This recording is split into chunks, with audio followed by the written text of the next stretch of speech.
An unequal treaty is any of a series of treaties signed with Western powers during the 19th and early 20th centuries by Qing dynasty China and late Tokugawa Japan after suffering military defeat by the foreign powers or when there was a threat of military action by those powers. The term is also applied to treaties imposed during the same time period on late Joseon Korea by the post-Meiji Restoration Empire of Japan, starting with the rise of nationalism and anti-imperialism in the 1920s. The Kuomintang and Chinese Communist Party used these concepts to characterize the Chinese experience in losses of sovereignty between roughly 1839 to 1949. The term unequal treaty became associated with the concept of China's century of humiliation, especially the forced opening of the treaty ports, the imposition of European extraterritoriality on foreigners living in China, and loss of tariff autonomy. China. The term unequal treaty first came into use in China in the early 1920s.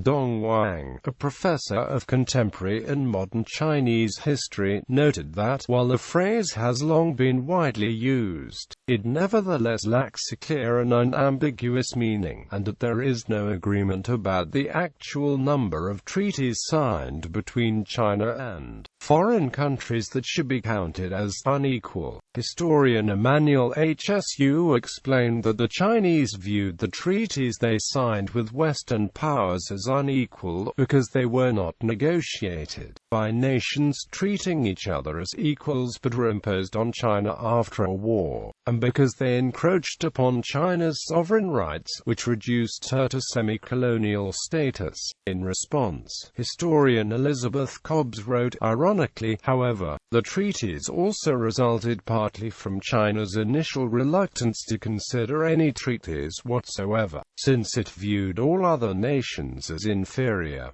It did not wish to be equal. In many cases, China was effectively forced to pay large amounts of reparations, open up ports for trade, cede the least territories, and make various other concessions of sovereignty to foreign spheres of influence following military defeats. The earliest treaty, later referred to as unequal, was the 1841 Convention of Chu-en-pi negotiations during the First Opium War. China and Great Britain signed the first unequal treaties under the Treaty of Nanking in 1842.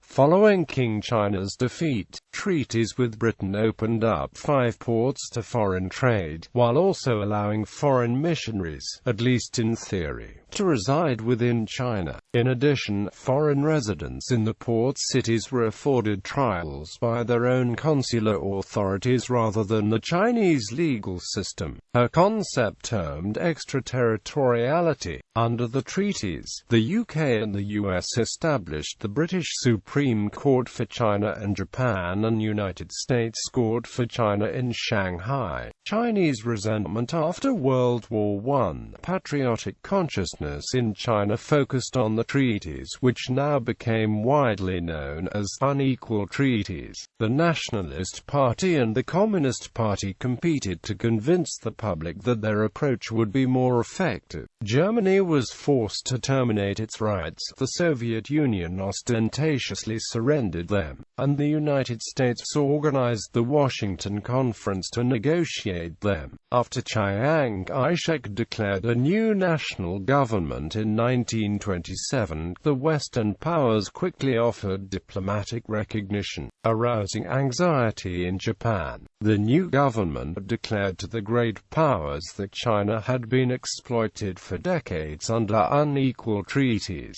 and that the time for such treaties was over, demanding they renegotiate all of them on equal terms. In the face of Japanese expansion in China, however, ending the system was postponed. Most of China's unequal treaties were abrogated during the Second Sino-Japanese War, which started in 1937 and merged into the larger context of World War II. The United States Congress ended American extraterritoriality in December 1943.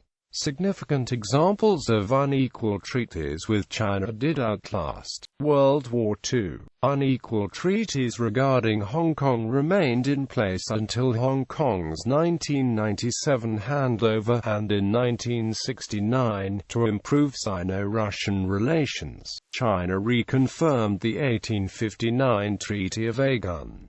Japan and Korea. When the American Commodore Matthew Perry reached Japan in 1854, it signed the Convention of Kanagawa.